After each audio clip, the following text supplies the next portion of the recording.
What is up everyone, welcome to my first character guide for Honkai Star Rail. In today's video we'll be covering Yanqing, an ice type character of the Hunt Path who will be a 5-star standard banner character in game. Being of the Hunt Path, Yanqing is a single target damage dealer who excels in the role of dealing big damages to bosses and single enemies. He can be a bit interesting to build around as his kit will push him to deal big crit hits that scale an attack, but his output potential is locked behind a passive that requires him to not take damage. In this video I'll be covering his kit including Eidolons and then builds for light cone and relic options, as well as finally be discussing team comp options that focus on maximizing Yanqing's output. With that said, let's get into it. Now before we get into Yanqing's attack, skill and ultimate, it's worth taking note of Yanqing's talent first, as it's the details of his main skill, the empathic sword link, which is a passive ability that basically flushes out a lot of his damage. Reading literally, when empathic sword link is active, Yanqing's crit rate will increase by up to 21% and his crit damage is going to increase by up to 33%.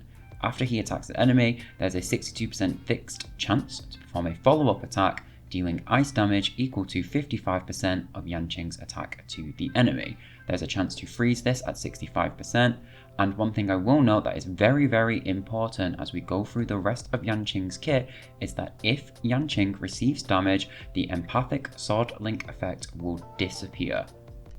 Now jumping into his offensive skills, Yanqing's basic attack, the Cold Light Cold Blade, is a single target ice damage dealing equal to up to 110% of Yanqing's attack to a single enemy.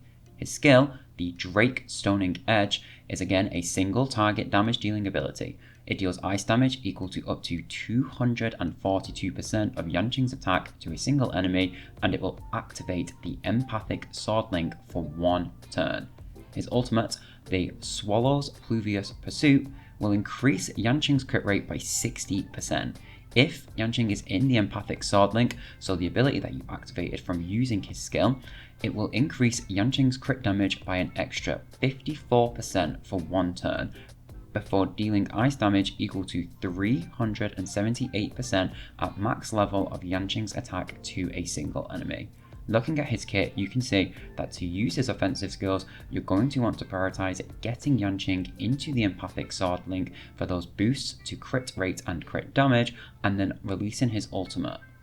As you can see as well, there is no opportunity for doing AoE damage within Yanqing's kit. On review of Yanqing's kit, my personal opinion would be that when choosing to level up any of Yanqing's abilities, I would focus on leveling up his ultimate and his talent as a priority, and to be honest, I wouldn't invest much in his basic attack, as you'll find that you probably won't want to use this that often. Obviously there is the opportunity to use this on down turns if your empathic sword link isn't up, but I won't see this as a major focus for investment.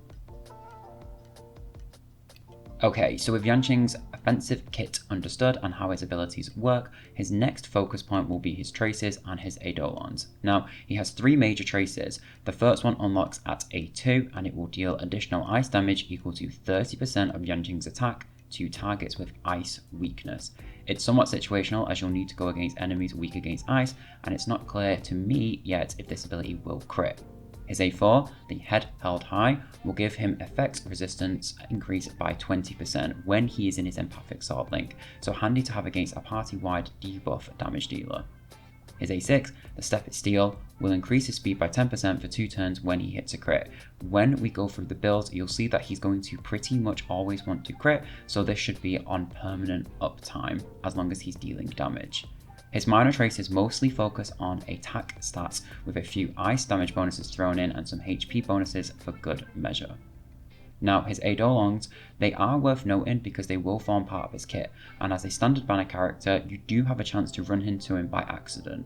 With that said, it will be difficult to ever guarantee a Yanqing by force pulling on the standard warp, as the odds are against you given the pool of characters, but it's still worth unpacking his Eidolons during the character review. His E1, Clean Blade, when Yanqing hits a frozen enemy, he deals ice damage equal to 100% of his attack and will remove the frozen effect on the target immediately. His E2, No Mind, is when the empathic sword link is active, Yanqing's energy regeneration rate increases by an additional 12%. It's going to help keep his ultimate ready to go. His E3 and E5 are both a +2 level to his skill and his ult respectively. His E4, the Impaling Grime, it's going to give him a 20% ice resistance penetration increase when his HP is above 80%, helping you to hit ice resistant enemies harder, ideally because you don't want Yanqing taking damage. Again, if you have his E4, it should pretty much be up often. Finally, his E6 is if Yanqing defeats an enemy while receiving buffs from his ultimate, his buff duration will increase by another turn.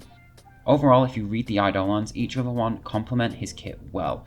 The majority of his single target damage is already fleshed out well in his kit, and so other than the E1 and the E6, which I see as nice to have additions to his kit, I would be completely happy with using an Eidolon 0 Yanqing, and I wouldn't specifically pull for his Eidolons if I could. So with an understanding of Yanqing's kit, you're then going to want to work out how to build him. This section is going to focus on light cones and relics respectively. So for light cones first, his signature weapon, the Sleep Like the Dead, is the premium 5-star gacha option. It gives 32 to 64% crit damage innately, just depending on your copies of the weapon refined. In its passive, if the equipped character's basic or skill doesn't crit, the equipped character's crit rate will be increased by 40 to 60% for the next turn. So essentially using this weapon will be forcing Yanqing to crit so that he can get himself into the empathic swordling skill without needing to invest too much in his crit rate stats as a baseline. For 4-star options, we have the first one, which I would recommend being Swordplay. It has a stacking passive so that every time the equipped character hits the same enemy, the damage dealt will increase by 8% up to 5 times, up to a total of a 40% bonus. Generally, this will be good for bigger single bosses who can take a few hits for the effect to ramp up. The next 4-star weapon I would recommend is Only Silence Remains. With this weapon, you're going to get a 16% attack bonus, and if there are 2 or less enemies on the field, you're also going to get a 12% crit rate bonus. It is worth noting that both 4-star options have the same attack stat at max level, whereas the 5-star light cone, Sleep Like the Dead, does have a much higher attack stat, and you'll realise from looking at his kit earlier, he scales mostly off of attack. Okay, so with light cones covered, the next focus point is going to be his relic set. Now, for his main relic set, this will be the relic set that you can get either a 2-piece bonus or a singular 4-piece bonus. You can maximize some versatility in your farming by going with the 2-piece bonus set from both Hunter of Glacial Forest and Musketeer of Wild Wheat. The Glacial Forest gives you ice damage bonus of 10% at 2-piece, while at 4-piece you'll get crit damage bonus of 25% after using Yanqing's ultimate. For the 2-piece Musketeer, it's going to give you an attack increase of 10%, while the 4-piece will drop you a bonus of 6% to your speed and a 10% basic attack damage. If you were going to prioritize a 4-piece set, I would specifically opt for the Glacial Forest, only as I don't like the 4-piece Musketeer ability on Yanqing, as he won't be able to maximize the basic attack damage ability. As for his planar ornament, the 2-piece set that I would go with is the Space Ceiling, as you're going to get a 12% attack bonus at base equip and another 12% attack bonus on top of that if your Yanqing speed is 120 or higher. There is also another option, and that is to use the Inert Saloto set, as you will see an 8% crit rate bonus, although you are likely to be overcapping from passive crits at this point with your abilities and weapon passives. More importantly, with the Inert Saloto set, if Yanqing's crit rate is above 50% though, his ult and follow-up attack damage will be increased by 15%. His relics are pretty specific, and those are at the current moment the only sets that I would recommend going into. Finally, we have team comps. In my opinion, I love Yanqing. He's one of my favorite characters design-wise, but in my most honest opinion, while he does output a ton of really good single target damage, it's worthwhile to take note that he might not fare well in fights against groups of enemies, and he's only going to shine where the enemy is either a big singular boss or some enemies where you can focus your energy into nuking. He is quite selfish as a character, as you kind of need to make him the star of the show, and so you want to strike up a good balance of sustain, utility, while also bearing in mind that if Yanqing is going to be your main, you may want to offset some of the single target damage focus of the team with an AoE damage dealer. So, after looking at Yanqing's kit, the immediate thought is that Yanqing will want a shielder to avoid taking damage and losing his empathic sword ability. When it comes to free-to-play options, it's a bit of a struggle, as neither of the two options have good synergy with Yanqing's passive. March the 7th is not the most ideal character as a shielder because her shield can give aggro to the character if they are at 30% more or HP. So you're basically going to throw Yanqing a shield and then say good luck when he starts taking damage afterwards, potentially knocking him out of his empathic sword state. The Foul Trailblazer, or MC, is our other free-to-play shielder. Their shields are a lot smaller, they're AoE, and they do have the advantage of not doing the March the 7 aggro direction that you'll see, but again, they're not very big shields, so they're not going to be very helpful in fully mitigating Yanqing taking damage and losing his passive. Choosing a shielder is going to be very dependent on what characters you have, and while the obvious benefits are available, it might be worth building a team that also focuses on other aspects such as utility and support. When thinking about utility, one thing that is apparent when using Yanqing is the fact that he's a single target damage dealer. As such, especially as a free to play, you might want to offset some of that focus damage with an AoE damage dealer, and for that I would recommend Sabal. She's of the lightning element I believe, and she will throw around a shock debuff as well as dealing AoE damage, so that while you're in bigger fights, mob fights, group enemies, etc., you will have another damage dealing character that doesn't fall within the ice type range but also can start dealing out damage while Yanqing is focusing on the bigger enemies. With that said, while a shielder or AoE damage dealer are important, the two main focus points when I would be thinking of a team building composition for Yanqing will be some type of healer and some type of buffer. For healer, a pretty easy pickup in the third slot is going to be someone like Natasha. She's free to play and she's going to keep your team alive and well, and also offers the ability to debuff an ally. In the fourth slot, we're going to want an attack buffer. And at 4 stars, I would recommend Tingyun. She is a gacha character, so she's not guaranteed to be free to play, but she offers decent attack buffs to a single ally, such as Yanqing.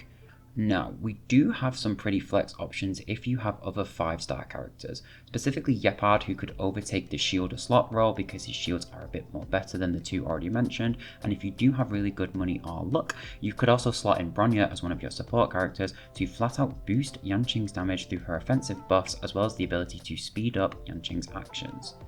Now, if I manage to pull Yanqing, I will be using him as my main single target damage dealer and running him in a team based on the free to play characters that we will get, as well as if I can grab myself a Tingyun. My focus will be to run Yanqing with Natasha at all times, and then either Asta or Tingyun in the next slot. They can be swapped around, as well as in my final slot, my Fire Trailblazer or Savar, depending on the team composition. Of course, as my character roster grows, I'll be able to slot out the other characters mentioned, depending on who I have. Now, overall, I think Yanqing is a great character who's going to really help carry your team through to endgame content. He almost rivals every 1.0 character except from Seele in raw damage output, and he's going to be one of the greatest single target damage dealers you can add to your roster for a while if you do manage to pull him. While he can be a little bit difficult to play around for the team synergy side of things because of his passive, he's got really fantastic damage potential that will make using him as the star of the show a worthy investment. I do hope this video was enjoyable, and if you ended up enjoying the content, please feel free to leave a like on the video below, as I'm trying to build my channel and will do more character builds and other Honkai pre-registration videos over the next coming first weeks. Thanks very much for your time and enjoy your day.